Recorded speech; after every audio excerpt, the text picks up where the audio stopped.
శ్రీవేంకటాచలాధీశం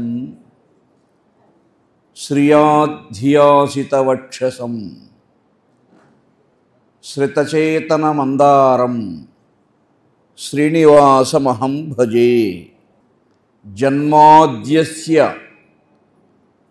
యతోన్వయోదితరతశ్చార్థేష్వభిఘ్నస్వరాట్ తేనే బ్రహ్మహృదాయ ఆదికవయే ముహ్యంతి యత్సూరయః తేజోవారి మృదాం యదా వినిమయో యత్ర త్రిసర్గో మృషాధామ్నా స్వేన సదా నిరస్తకుహకం సత్యం పరం ధీమహి.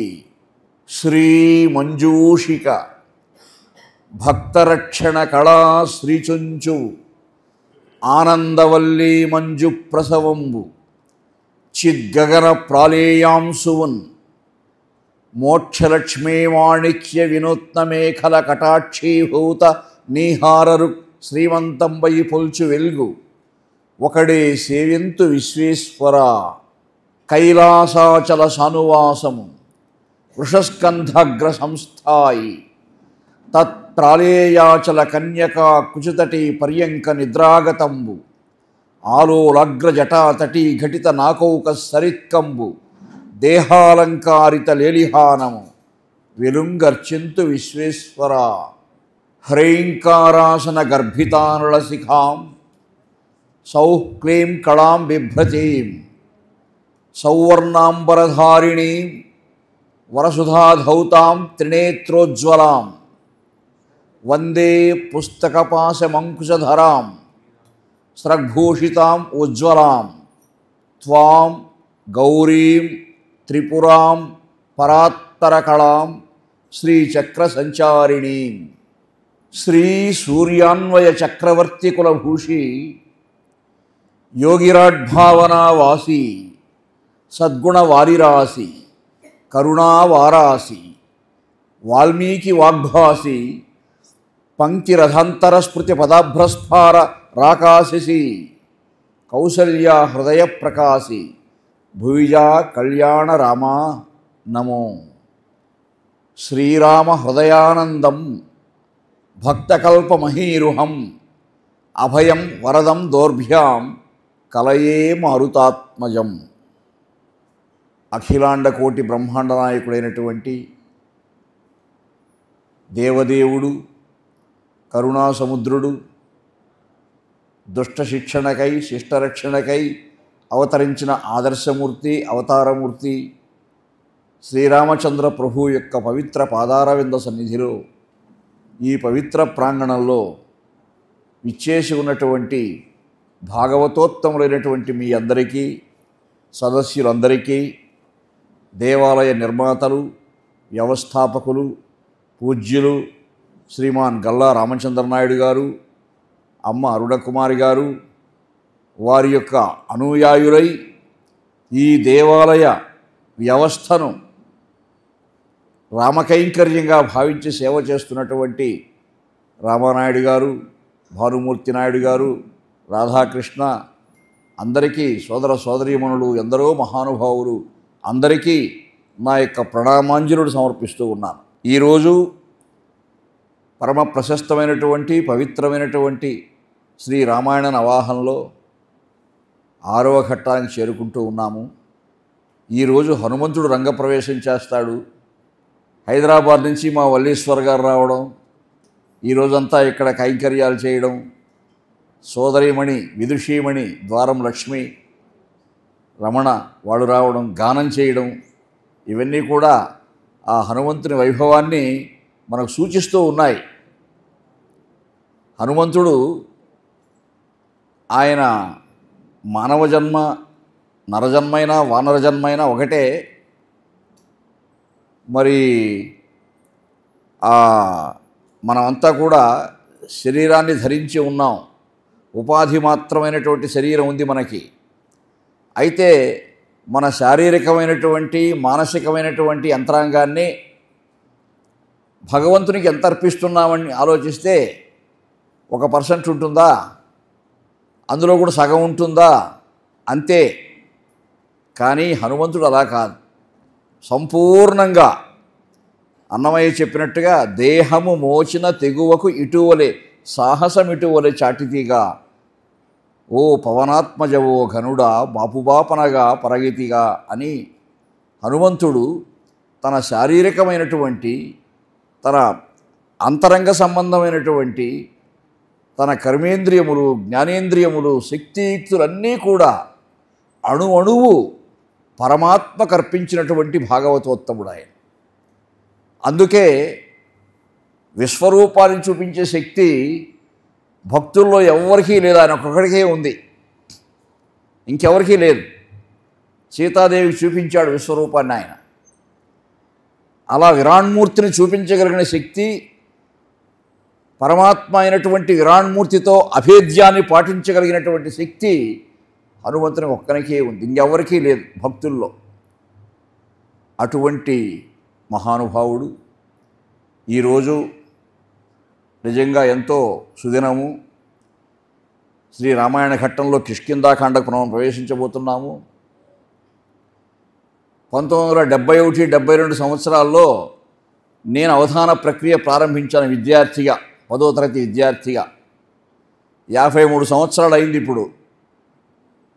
నా ప్రస్థానంలో ఇద్దరు మహానుభావులు తోడైనారు నాకు 80 దాటిన తర్వాత. వారే ఆచార్య సూర్యారావు గారు, ప్రముఖ పాత్రికేయులు వల్లీశ్వర్ గారు. ఏ ప్రాగ్జన్మ అనుబంధమో కానీ వారు వెంటబడి వేధిస్తుంటారు నన్ను, కొత్త ప్రక్రియ చేయండి, కొత్తది చేయాలి, మీరు చరిత్ర సృష్టించాలి అంటే వాళ్ళు చెప్తూ ఉంటే నాకేదో ఉత్సాహం కలిగి, నాకు కూడా హనుమంతునిలో ఒక లక్షణం ఉందంటారు, ఎవరైనా చెప్తే తప్ప ఆయన బలవానికి తెలియదట. అలా నాకు కూడా వాళ్ళు చెప్తే తప్ప నా బలం నాకు తెలియదేమనిపిస్తుందో ఒకసారి. వాళ్ళు అంతగా దగ్గర కూర్చొని నన్ను చెప్తూ ఉంటారు నాకు. ఆ మహానుభావులు కూడా సూర్యారావు గారు మొదటి రోజు నుంచి వస్తున్నారు, వల్లీశ్వర్ గారు ఈరోజు వచ్చారు. వారికి నా ప్రత్యేకమైనటువంటి ప్రణామాంజలులు అర్పిస్తున్నాను.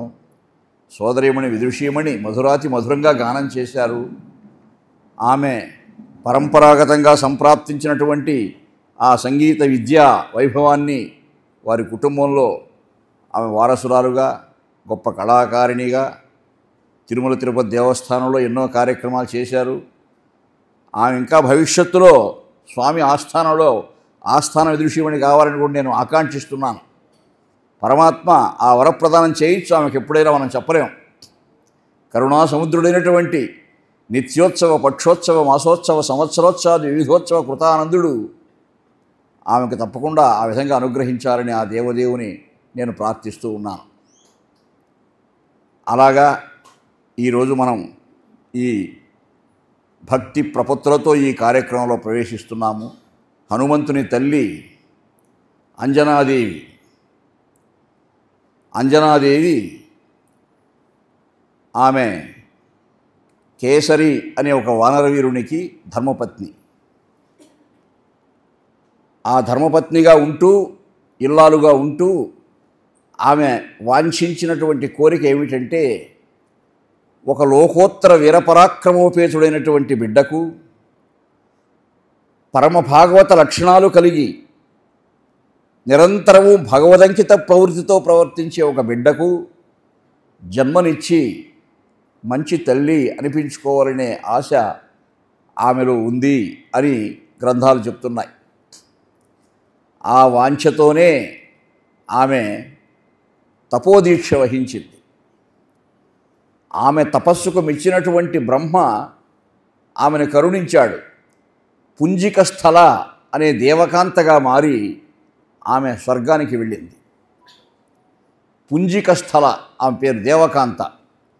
దేవకాంతలంటే రంభ, ఊర్వశి, మేనక, ఘృతాచి, తిలోత్తమ ఇలా ఎందరో పేర్లు ఉన్నాయి. అందులో ఈమె కూడా ఒక దేవకాంతగా ఆ లోకాన్ని అలంకరిస్తే ఆమె దేవేంద్రుని అర్థించింది.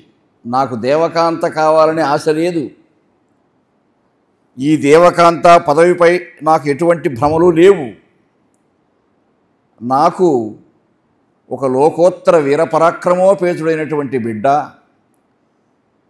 నిరంతరము భగవదంకితమైనటువంటి ప్రవృత్తితో సేవా కైంకర్య భాగ్యంలో కృతార్థుడు కాదగినటువంటి మంచి బిడ్డకు నేను జన్మనివ్వాలి అది నా కోరిక అంటే దేవతలు అనుగ్రహించి ఆమెను మళ్ళీ భూలోకానికి పంపించేశారు. నీ వాంఛ నెరవేర్చుకునే స్వాతంత్ర్యం నీకుంది తల్లి, నువ్వు మళ్ళీ తపస్సు చేసుకో అని. మళ్ళీ భూలోకానికి వచ్చేసి అంజనాద్రిపై, తిరుమల కొండలు, అంజనాద్రి ఇప్పుడు కూడా ఆ స్థలం ఉంది. అక్కడ ఆ తల్లి తపస్సు చేసిన గుహ ప్రదేశం ఉంది. అక్కడ ఒక చిన్న సరస్సు ఉంది. ఆయన అక్కడే జన్మించాడు హనుమంతుడు. అక్కడ తపోదీక్ష వహించి దీక్షాదక్షతో కూడినటువంటి ఒక యోగ బుద్ధితో యోగాన్ని ఆశ్రయించి ఆ తల్లి తపస్సు చేస్తూ ఉంది. ఒక పెద్ద రాతి బండపై కూర్చొని, కీకారణ్యం కదా, పద్మాసనం వేసుకొని కూర్చొని ఆ తల్లి బ్రహ్మానుసంధానంతో కూడినటువంటి యోగబుద్ధితో యమ, నియమ, ఆసన, ప్రాణాయామ, ప్రత్యాహార, ధ్యాన, ధారణ, సమాధి, అష్టాంగ యోగానుష్ఠానంతో కూడినటువంటి ఏకాగ్రతను సాధించినటువంటిదై ఆ తల్లి తపోదీక్షలో ఉంది. పరమశివుని యొక్క తత్వము, జ్ఞానతత్వం అంతా కూడా దక్షిణామూర్తి, ఉగ్రతత్వం అంతా కూడా కాలభైరవుడు, వీరభద్రుడు. అలా పరమశివునికి ఎన్నో అంశాలు ఉన్నాయి. సద్యోజాత, వామదేవ, అఘోర, తత్పురుష ఇత్యాది అంశాలన్నీ ఉన్నాయి. అందులో మేధా దక్షిణామూర్తి అంటే జ్ఞానం, సర్వజ్ఞత. శంకర భగవత్పాదుల వారు శివానందలహరిలో వర్ణించారు. జ్ఞానాన్ని అనుగ్రహించేవాడు పరమశివుడు. కరస్థే హేమాద్రౌ, గిరిశ నికటస్థే ధనపతౌ, గృహస్థే స్వర్భూజామర సురభి చింతామణిగణౌ, శిరస్థే సీతాంసౌ, చరణయుగళస్థే కిల శుభే, కమర్థం దాస్యేహం భవతు. మనం ఎవరికైనా ఏదైనా ఇవ్వాలనుకున్నాం అనుకోండి, దాన ధర్మాలు చేసేవాళ్ళు ఎవరికైనా ఏమైనా ఇవ్వదలుచుకుంటే అవతల వాడికి లేని వస్తువు ఇస్తే ఆనందిస్తాడు, ఉన్న వస్తువే ఇస్తే ఏమి ఆనందిస్తాడు చెప్పండి. అలా శంకర భగవత్పాదుల వారు పరమశివుని అర్థిస్తున్నాడు. స్వామి, ఈ జీవుడు నీకేదో ఇవ్వాలనుకుంటాడు, కానీ ఏమి ఇవ్వగలడు? నీ చేతిలో బంగారు కొండలున్నాయి, నవనిధులకు అధిపతి అయిన కుబేరుడే నీకు స్నేహితుడు, ఆయన ఎప్పుడు నీ దగ్గరే ఉన్నాడు, ఆజ్ఞ ఆజ్ఞ అంటూ. ఏం కావాలో?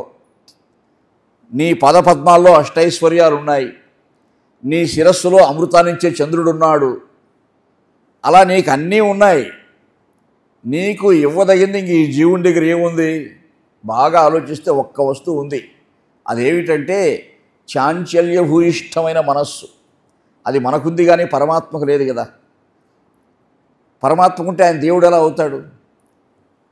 కమర్థం దాస్యేహం భవతు భవదర్థం మమ మనః. అందుకని చాంచల్యభూయిష్టమైన నా మనస్సు నీకు అర్పించేస్తున్నాను, తీసుకో అంటాడు. ఈ పనికిరాని చాంచల్యభూయిష్టం మనసు భగవంతునికి ఎందుకండి? అది ఇచ్చినా కానీ ఆయన ఏం చేస్తాడంటే మెరుగులు పెట్టి జ్ఞానం అనే కాంతి కలిగించి మళ్ళీ మనకే ఇస్తాడు. అది పరమాత్మ తత్వం. అది దక్షిణామూర్తి తత్వం కూడా అదే. అందుకే జ్ఞానం కోసం దక్షిణామూర్తిని ఉపాసిస్తారు జ్ఞానులు. పంచభూతములు ఆకాశాత్ వాయు, వాయోర్ అగ్ని, అగ్నేరాప, ఆపభ్య. ఆకాశము, వాయువు, అగ్ని, నీరు, భూమి 5 పంచభూతములు, సూర్యుడు, చంద్రుడు, జీవుడు, ఈ 8 తత్వములు కలిసి దక్షిణామూర్తి. పంచభూతములు దివాకరుండును నిశాకరుడును తను సప్తకంబయేని, ఈ శరీరంబు నీదే, కన్ను మూయుట కన్ను విప్పుట నీవు కలుగవెట్లు, ఏ తత్ అధిష్టాత ఎవ్వడో యజమానుడరిన ఈ అష్టమ తనువువాడు, చెరలి నాకేమి మిగిల్చి నా స్వామి, బిట్టు నేనన్నది అభిజ్ఞగాక. విశ్వనాథ వారు చెప్పారు, జీవుడు ప్రతిసారి ఈ పని నేను చేస్తున్నాను, ఆ పని నేను చేస్తున్నాను, అక్కడికి పోతున్నాను, ఇక్కడికి వస్తున్నాను అని కర్తృత్వ భావన తనకు ఆపాదించుకుంటాడు. కానీ వీడు నిజానికి స్వతంత్రుడు కాదు. నీ అధీనమైనటువంటి తత్వం జీవుడు కూడా దక్షిణామూర్తి తత్వంలో. బిట్టు నేనన్నది అభిజ్ఞ, అది కేవలం వ్యవహారం కోసమే ఈ నేను నీవు తప్ప జీవుడు ఆ మర్మం తెలుసుకోలేకపోతున్నాడే. అంటాడు విశ్వనాథ వారు. అది దక్షిణామూర్తి తత్వం. అందులో వాయుతత్వం అన్నది జీవుని యొక్క ఉచ్ఛ్వాస నిశ్వాసములకు సంబంధించిన అంశం. సకల జీవులకు ఉచ్ఛ్వాస నిశ్వాసాలు అయితే ప్రాణం ఎక్కడుంటుంది? ప్రాణవాయువులు. ఆ ప్రాణవాయు తత్వమే దక్షిణామూర్తి. వాయువు యొక్క అంశాలు కూడా అనేక రకాలుగా ఉంటాయి. అందులో దక్షిణామూర్తి తత్వంలో ఉండే వాయువు పరమశివుడు. అటువంటి దక్షిణామూర్తి తత్వంలో ఉండే ఒక వాయు అంశ అప్పుడు ఆ పర్వత భాగంలో సంచరిస్తూ ఉన్నాడు. అది భగవత్ సంకల్పం. ఈమె తపస్సులో ఉన్నది అంజనాదేవి. మహాసౌందర్యవతి. అందచందాలలో ఆమె సాటి.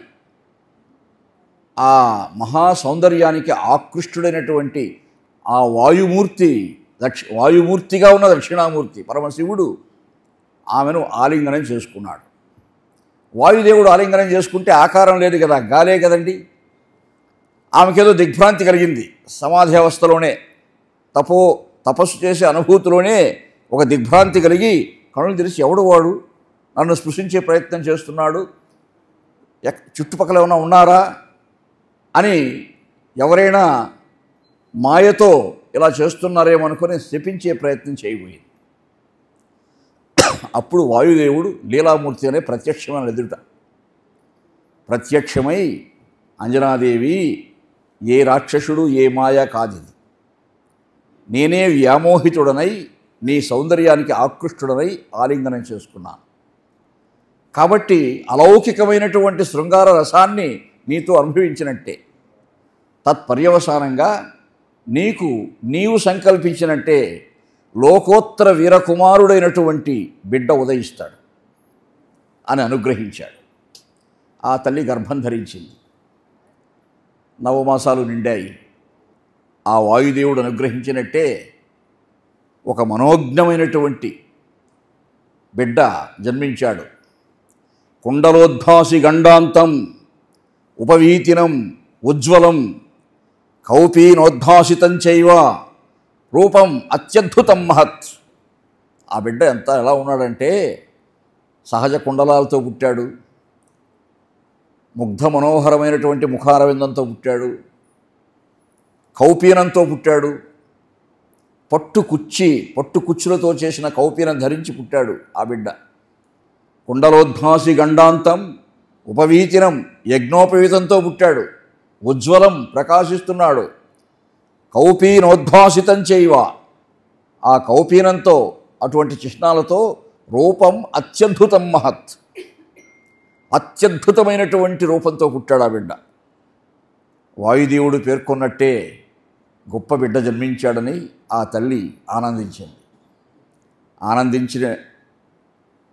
చెప్తారు సామెత పెద్దవాళ్ళు, కలిసి వచ్చే సమయానికి నడిచి వచ్చే కొడుకే పుడతాడని.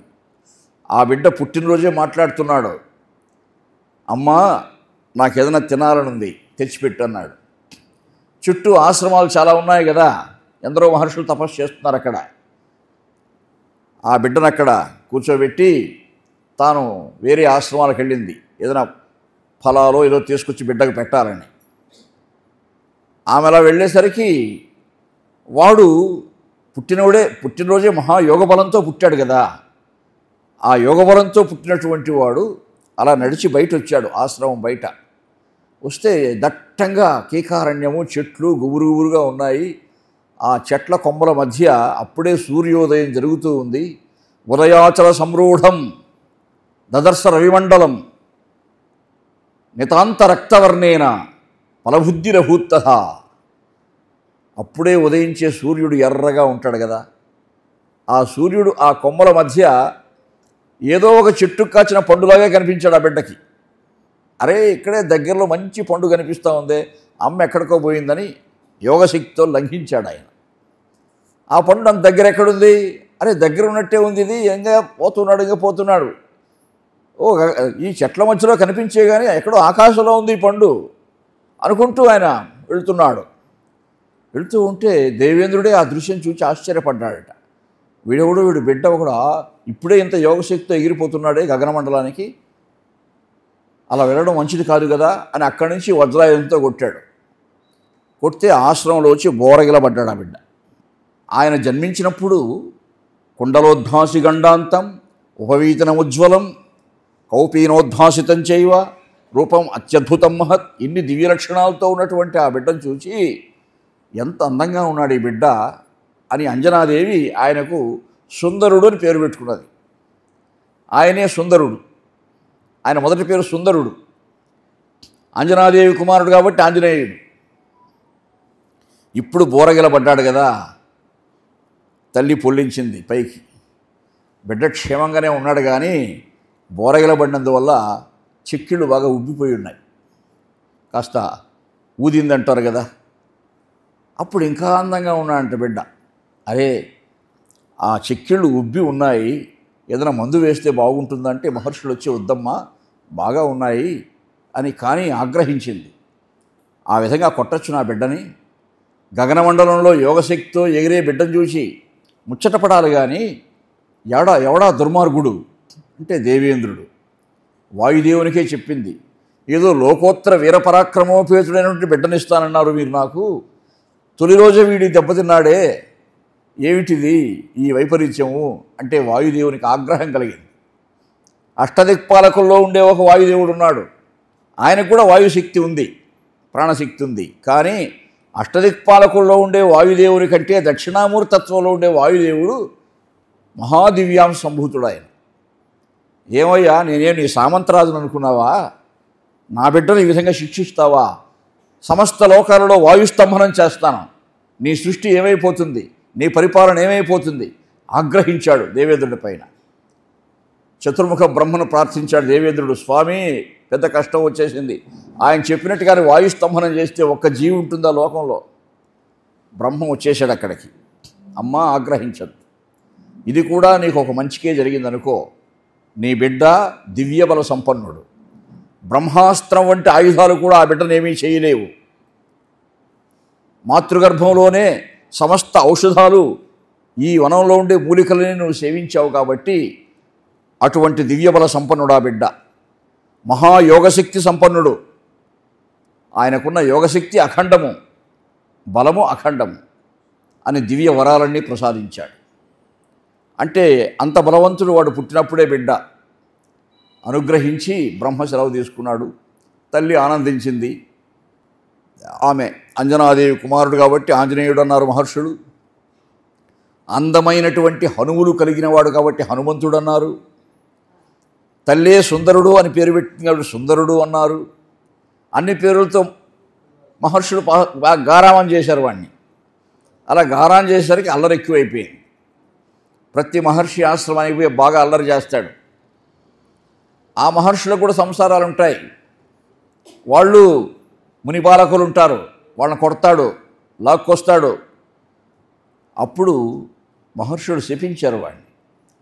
బ్రహ్మ పుట్టినరోజే వీడికి ఇంత దివ్యమైనటువంటి వరప్రసాదాలు చేయడం వల్ల వీడు అహంకరించిపోతున్నాడు కాబట్టి మరొకరు ఎవరో చెప్తే తప్ప వీడి బలం వీడికి తెలియకుండుగాక అని శపించారు. ఆ రోజు నుంచి అల్లరి తగ్గిపోయింది. ఎవరో చెప్తావో తెలియదు కదా ఆయనకేమి.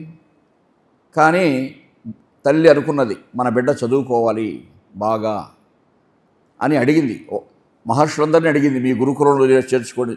వాడికి మేము చదువు చెప్పలేమమ్మా, బాగా అల్లరి వాడు, ఇక్కడ కూర్చుంటే మిగిలిన పిల్లలను కొడతా ఉంటాడు వాడు, మేము ఎవ్వరూ చదువు చెప్పమని చెప్పేశారు. ఆ బిడ్డను ఒళ్ళో కూర్చోబెట్టుకొని ఈ బిడ్డ ఎలా విద్యాభ్యాసం చేస్తాడు, ఎవరు నా బిడ్డకు చదువు చెప్తారు అనే శూన్యంలోకి చూస్తూ ఉంది ఆ తల్లి. ఒకరోజు సూర్యభగవానుడు ముచ్చటపడ్డాడు. అమ్మా నీ బిడ్డను నా దగ్గరికి పంపించు, నేను విద్యాభ్యాసం చేయిస్తాను, నవవ్యాకరణ పండితుడిని చేస్తాను. వేదములు, వేదాంగములు, ఉపనిషత్తులు ఇవన్నీ నవవ్యాకరణాల్లో భాగమే. వ్యాకరణము అంటే శబ్దశాస్త్రం, శబ్దశాస్త్రం అంటే ఏ శబ్దం ఎలా ఉండాలో చెప్పే శాస్త్రం. అటువంటి ఆ శాస్త్రం పూర్తిగా వస్తే వేదం వచ్చినట్టే, అన్నీ స్వరం వచ్చినట్టే, నాదం వచ్చినట్టే, అన్నీ వచ్చినట్టే.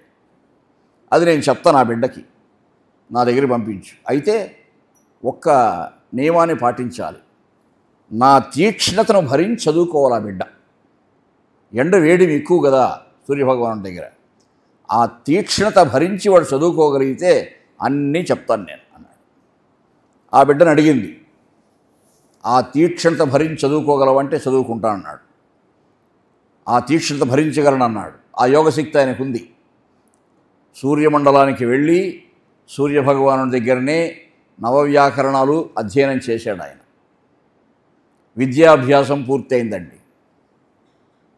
అనుగ్రహించాడు గురువుగారు, నాయనా నీ విద్య చూడండి, ఇప్పుడు మన పిల్లలకి స్కూల్లో మనం చేర్చాలంటే అక్కడ ఏసీ గదులు ఉన్నాయా, అంత ఏసీ ఉందా, వాళ్ళు ఎలా చెప్తారు పాఠశాలలో.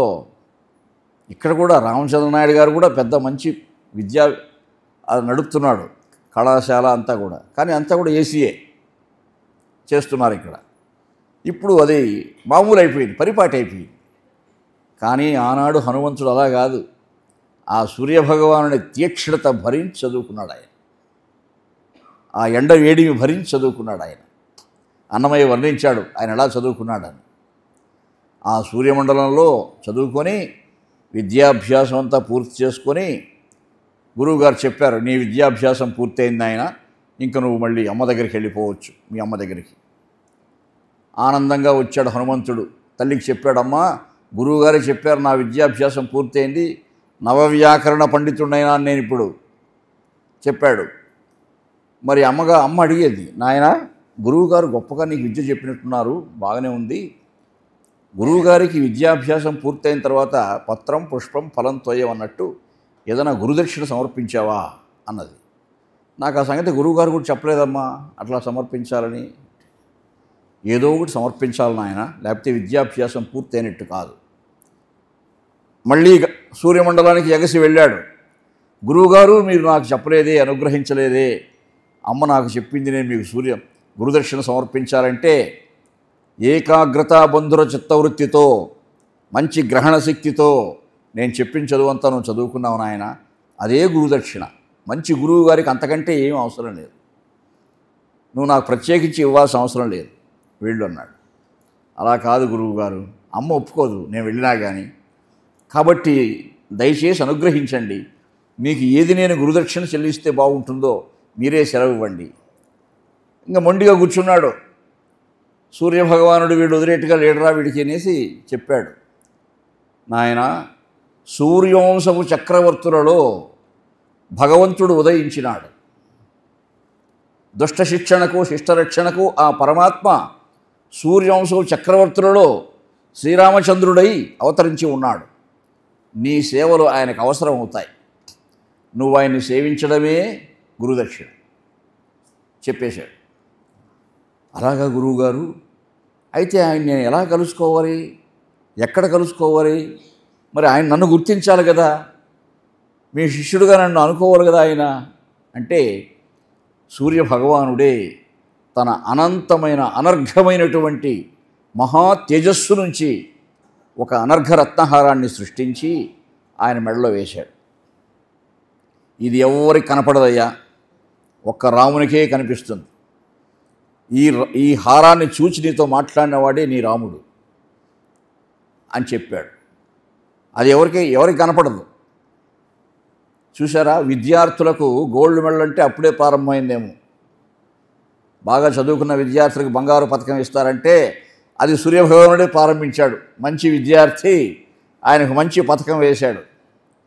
ఏదో ఇచ్చిపోవరు గురువు గారికి, నేను వస్తే గురువుగారు నాకే రత్నహారం వేశారే అంటే, పైగా సేవ ఎవరికో చేస్తే ఈయనకు దక్షిణ అంటున్నాడే, మరి ఆయన భగవంతుడు అని చెప్తున్నాడే. మళ్ళీ వచ్చేసాడు వెనక్కి.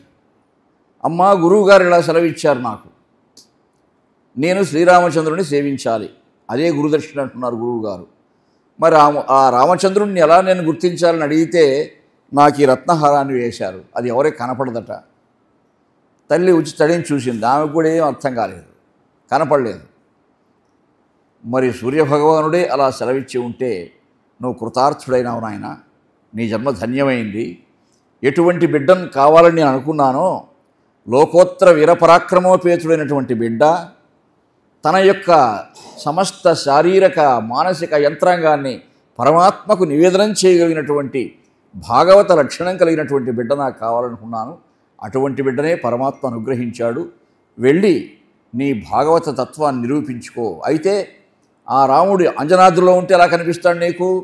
ప్రముఖ వానర వీరులంతా కిష్కింధలో ఉన్నారు, అక్కడికి వెళ్ళు, అక్కడ నీకు రాముడు కనిపించే అవకాశం ఉంటుంది అని చెప్తే అప్పుడు అమ్మ ఆజ్ఞపై అనుజ్ఞపై అక్కడి నుంచి కిష్కింధకు వచ్చాడు.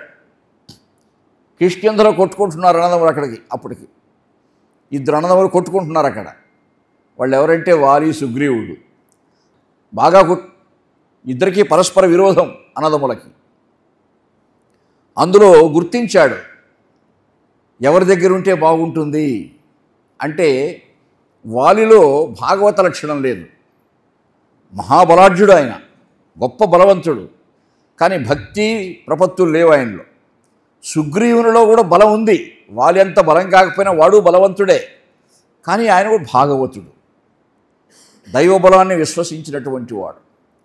ఏ జీవునికి స్వతంత్ర బలం లేదు, ఏ బలం ఉన్నా కానీ దైవదత్తమైనటువంటి బలమే బలము అనే విశ్వాసం సుగ్రీవునికి ఉంది. వాలి నా బలమే నా బలం, నేను ఎవరికీ భయపడను, నన్ను మించిన వాడే లేడు, అది వాలి యొక్క అహంకారం. నిజంగా అంత బలవంతుడే ఆయన, అందులో సందేహం లేదు. అప్పుడు సుగ్రీవునికి మంత్రిగా చేరాడు. ఈ వాలి అహంకారం నచ్చలేదు ఆయనకి. సుగ్రీవునికి మంత్రిగా చేరి సలహాలు సంప్రదింపులు, సుగ్రీవునికి మంచి బాసుటగా నిలిచాడు. అలా సుగ్రీవుని సేవకుడై మంత్రిగా ఆయన ఉన్నాడు.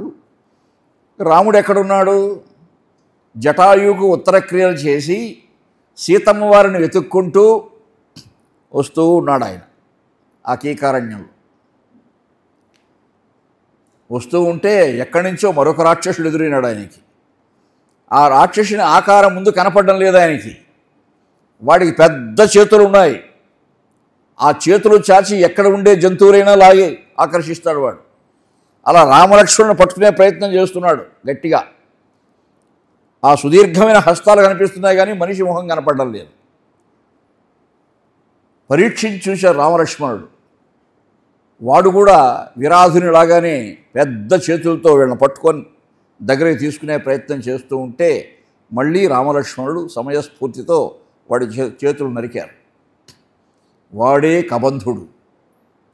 ఆ కబంధ రాక్షసుడి చేతులు నరికారు. వాడు కూడా ఇంత బలాఢ్యుడైనటువంటి నా యొక్క చేతులే నరగలిగిన వాళ్ళంటే వీళ్ళెవరో దివ్యపురుషుడు అని గుర్తించాడు.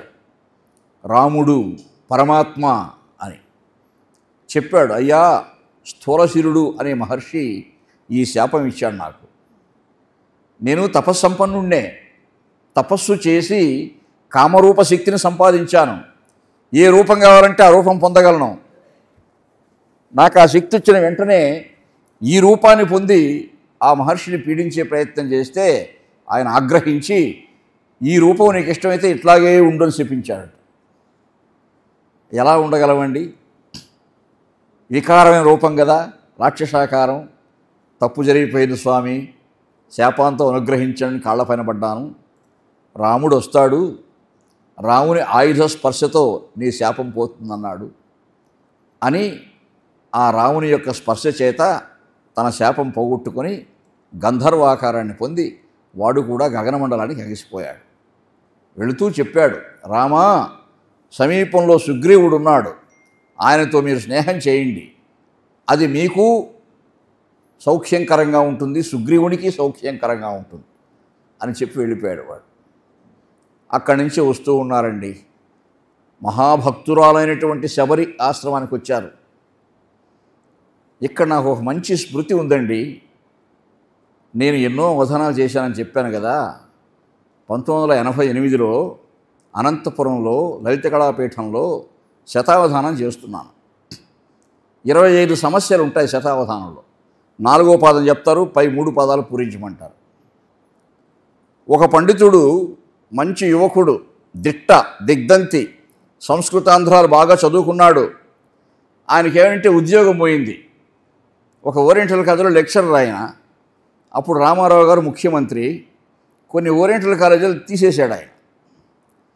3-4 విద్యార్థులుంటే 10 మంది ఉపాధ్యాయులు అలా ఉండేవన్నీ తీసేశాడు ఆయన.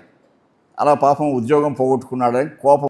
నాకు ఇచ్చిన సమస్య ఏమిటంటే, రామారావు నశించు కాలమిదే సంప్రాప్తించే నిక్కంబుగన్. అదండి సమస్య. రామారావు నశించు కాలమిదే సంప్రాప్తించే నిక్కంబుగన్ అని ఆయన సమస్య గట్టిగా మైక్లో చదివేసరికి నేను పై పూడుబాధను పూరించాను. ఇక ఆయన అభిమానులంతా సభలో ఓన్ లేచారు. ఎవడరా నువ్వు, రామారావు నశించాలంటావు, నువ్వు ఏమనుకున్నావు అంటూ లేచారు. దుడ్డు కర్రలు అన్నీ పట్టుకో ఉన్నారు. అందులో రాయలసీమ అంటే కొన్ని ప్రాంతాలు ఫ్యాక్షన్ అంతా ఉంటుంది కదా, కలహాలు అంతా. నాకు కూడా భయం వేసింది. అన్నీ గుర్తుపెట్టుకోవాలి, ధారణ అంతా ఉంది. అవధానం అంటే సభాధ్యక్షులు చెప్తున్నారు, దయచేసి కూర్చోండి, అవధాని గారు పూరిస్తారు సమస్య అని. నేను చెప్పాను మైక్ తీసుకొని, అయ్యా ఆ పృచ్ఛకులు సమస్య ఇవ్వడంలో సర్వతంత్ర స్వతంత్రులు. వారి సర్వతంత్ర స్వతంత్ర శక్తి ఇవ్వచ్చు, ఏ సమస్య అయినా ఇవ్వచ్చు. కానీ అదే సర్వతంత్ర స్వతంత్రత మాకు కూడా ఉంటుంది. నేను పూరించేసరికి రామారావు గారి ప్రసక్తే ఉండదు అందులో. దయచేసి కూర్చోండి అని చెప్పాను. కూర్చో అయితే ఇప్పుడే పూరించేయండి. 4 పాదాలు ఎప్పుడో రెండో రేపో రెండో చెప్తారు, అంతవరకు మేము ఉండలేము. ఒక్కో పాదం చెప్పి కదా అవధానంలో పూరిస్తాం. మొదటి ఆవృత్తిలో మొదటి పాదం, రెండో ఆవృత్తిలో రెండో పాదం అట్లా చెప్తాం. వాళ్ళు ఒప్పుకోలేదు. ఇప్పుడే చెప్పేయండి, పూరించేయండి అది. కూర్చున్నారు. సభాధ్యక్షులు కూడా సరే, వాళ్ళు ఇక గొడవ చేస్తున్నారు, మీకు సద్యస్ఫూర్తి ఉంటుంది కదా, చెప్పేయండి అన్నాడు. అప్పుడు నేను చెప్పానండి, పూరించిన సమస్య ఈ శబరి ఘట్టమే. అది శబరి రాముడు ఎప్పుడొస్తాడని ఎదురు చూస్తూ ఉంది ఆ తల్లి, మహాభక్తురాలు. రామస్వామి శుభాశ్రమాగమన వార్తన్ బుద్ధి భావించుచున్ ప్రామాణ్యాంచిత భక్తితో శబరి తా ప్రార్థించే ఈ రీతిగా. ఎంతో కాలం వేచి చూస్తూ ఉంది ఆ తల్లి, ప్రార్థిస్తూ ఉంది రాముడిని మనసులో. నీ మందార మనోజ్ఞ భాషణులు వినిపింపంగా ఏలయ్య శ్రీరామా రావు నశించు కాలమిదే సంప్రాప్తించే నిక్కంబుగన్. రామా ఎప్పుడొస్తావయ్యా నువ్వు నన్ను కృతార్థం చేయడానికి? నా ఆయుష్ నశించిపోతూ ఉంది, కాలం అంతా నశించిపోతూ ఉంది, ఇంకెప్పుడొస్తావు నువ్వు? ఏలయ్య శ్రీరామా రావు అని ఆ రామారావు శబ్దం ఖండించి, రామా ఇటు తీసుకొచ్చి, రావు ఇటు తీసుకొచ్చి అర్థం మార్చి నేను పూరిస్తే శాంతించారు వాళ్ళు. అప్పుడు రామారావు ప్రసక్తే లేదు కదా అందులో. అలా పూరించి అప్పుడు ఈ ఘట్టం రామాయణంలో రాముడే రక్షించాడు నన్ను. ఈ ఘట్టాన్ని స్ఫురింపజేసి, నాయన ఎందుకు బాధపడతావు, ఈ ఘట్టం గుర్తు తెచ్చుకో, నేనున్నాను ఎక్కడ. పోతన గారు చెప్పారు కదా, పలికించేవాడు రామభద్రుడని. ఆ భగవంతుడు నమ్ముకుంటే ఆయనే పలికిస్తాడు. అలా పలికించాడు ఆ రోజు. అది చాలా వార్తాపత్రికలో కూడా రాశారు. మధ్యాహ్నం భోజన సమయంలో ఆ పృచ్ఛకులు నా దగ్గరికి వచ్చారు. నేను అలా అనుకోలేదండి, మీరు చాలా మెరుగుదిద్ది పూరించారు ఆ సమస్యని, నేను నాకు కోపంతోనే ఇచ్చాను ఆ సమస్య అన్నాడు. అయ్యా నువ్వు అనుకున్నట్టుగానే పూరించుంటే దెబ్బ తిని ఉంటాం మనము. వాళ్ళు లేచారు, భక్తులు చూసావు కదా, అది జరగదంటే ఆయన కూడా ఆశ్చర్యపడ్డాడు. మీ ప్రజ్ఞ గొప్పది, ఆ సమయస్ఫూర్తి ఆశ్చర్యకరంగా చెప్పారు మీరు. శబరి ఘట్టం ఉందని నాకు తెలియదు ఆ సమస్యలో అన్నాడు. ఉంటాయి, అదే భగవంతుని కరుణా కటాక్షం. అలా రాముడు తలప శబరిపాలి తత్వపు రహస్యం అన్నాడు అన్నమాచార్యుల వారు. రామలక్ష్మణుడు శబరి ఆశ్రమానికి వస్తే అక్కడ తత్వం రహస్యం ఏముంది అక్కడ? ఆమె సామాన్య భక్తురాలు, కానీ ఆ పరిసరాల్లో మహర్షులు చాలామంది తపస్సు చేస్తున్నారు అక్కడ. వాళ్ళంతా రాముడు పంచవటికి వచ్చిన వార్త విన్నారు, కానీ వాళ్ళకి సమయం అయిపోయింది. వాళ్ళందరి ప్రతినిధిగా ఆమెను అక్కడ పెట్టారు. శబరి నువ్వు ఉండు, వాళ్ళ పరిచారిక ఆమె. ముందు రాముడు వస్తాడు, రామునికి మధుర ఫలములు నివేదనం చేసి నీవు ముక్తి పొందుగాక అని చెప్పి వాళ్ళు వెళ్ళిపోయారు. మోక్ష సామ్రాజ్యం అలంకరించారు. ఆ మహర్షుల ప్రతినిధిగా ఆ తల్లి ఉంది అక్కడ. రామా నా కర్తవ్యం, మా గురువుల యొక్క ఆజ్ఞ ఇది. ఆయనకు మధుర ఫలాలన్నీ కూడా సమర్పించి, కొన్ని రామాయణాలు ఆమె రుచి చూసి సమర్పించిందని ఉంది, కొన్ని రామాయణాలు లేదు. ఎలాగైనా మధుర ఫల నివేదనం చేసింది, మధుర ఫలాలు స్వీకరించింది. ఆ తల్లి దుఃఖించింది. ఎందుకు దుఃఖించిందంటే, నా రాముడు సీతాసమేతుడై వస్తాడని నేను భావించాను, అమ్మవారికి ఇలా జరిగిందా? అయితే మీకు ఆ అమ్మవారిని గుర్తించే సహకారాన్ని సుగ్రీవుడు అందించగలడు, ఆయన దగ్గరలోనే ఉన్నాడు, అక్కడికి వెళ్ళండి అని చెప్పి ఆ తల్లి మోక్ష సామ్రాజ్యం అలంకరించింది, రాముడు అనుగ్రహించాడు. అక్కడి నుంచి వాళ్ళు పంపా సరోవర తీర ప్రాంతానికి వస్తున్న రామలక్ష్మణుడు ఋష్యమూక పర్వతం దాటి పంపా సరోవరానికి వస్తున్నారు. రా కొమరుల్ కనుంగొనిరి రమ్య గుహాగత కిన్నరీకమున్ స్వీకృత నాకజిందు సింధు జలసేకము సంకుల దంతిదంత బిద్భీకర పుండరీకమును దీపిత సంయమి వేదనాద జల్పాకము సిద్ధసేవిత తప పరిపాకము ఋష్యమూకము.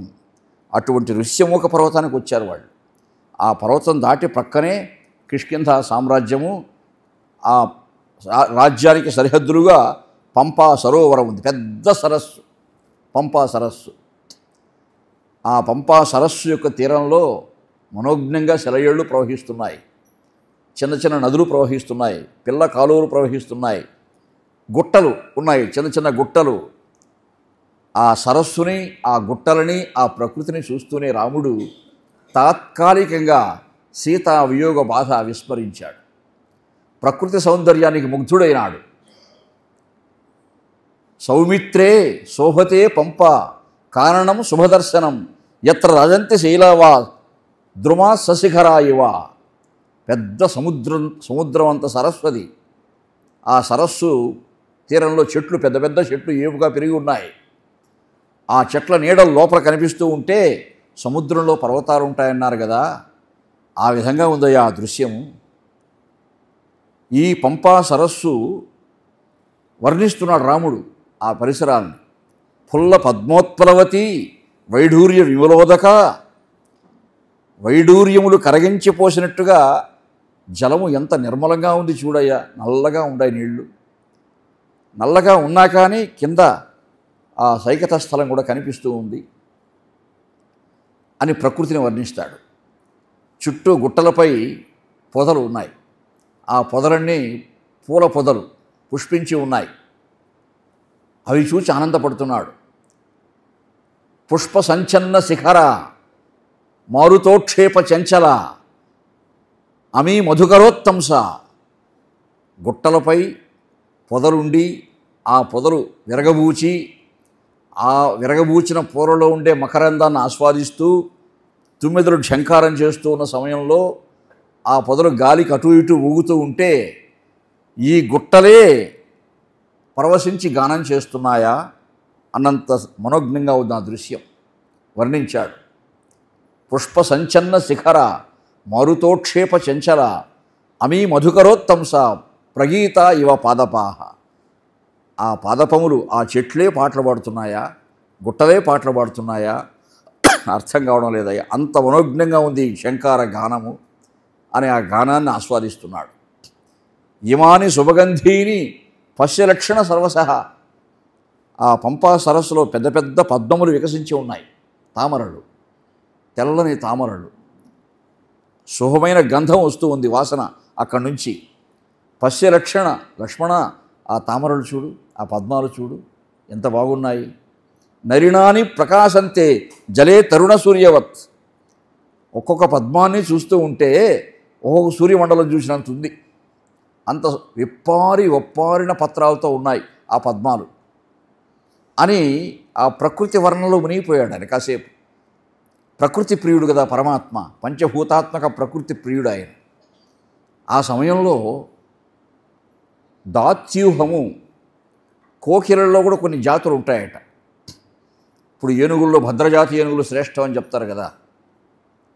ఏనుగుల్లో అనేక జాతులు ఉంటాయి. అందులో భద్రజాతి ఏనుగులకి మనలాగా మంచి తెలివితేటలు ఉంటాయి.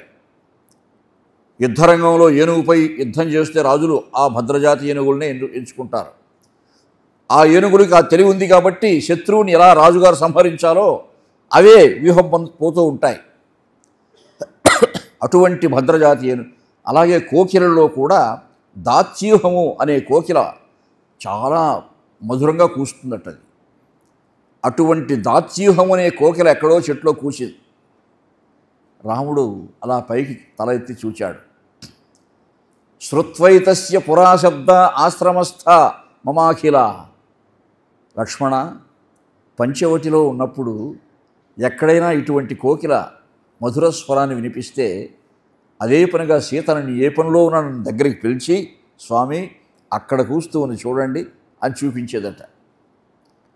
అలా ఆ జ్ఞాపకం వచ్చేసింది రామునికి.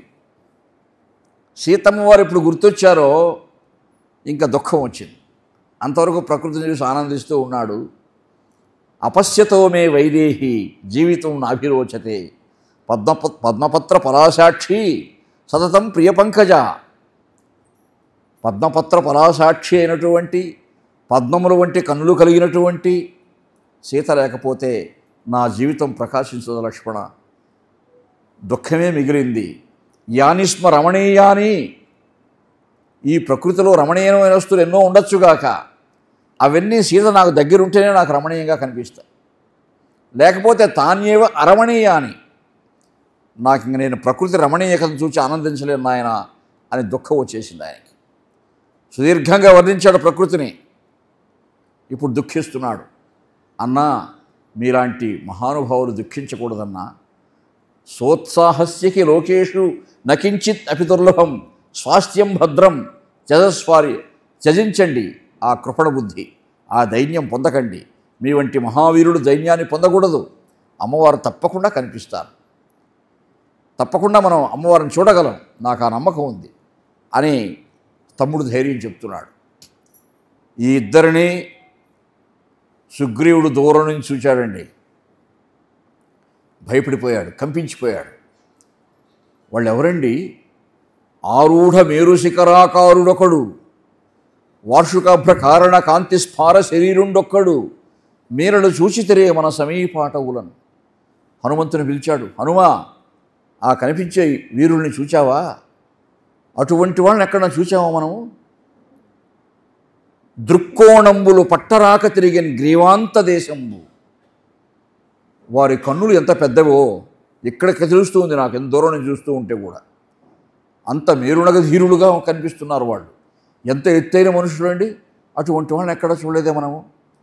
దృక్కోణంబులు పట్టరాక తిరిగిన గ్రీవాంత దేశంబు తాదృక్కోదండ ప్రచండధారులను త్రాదుగ్ధీరులను.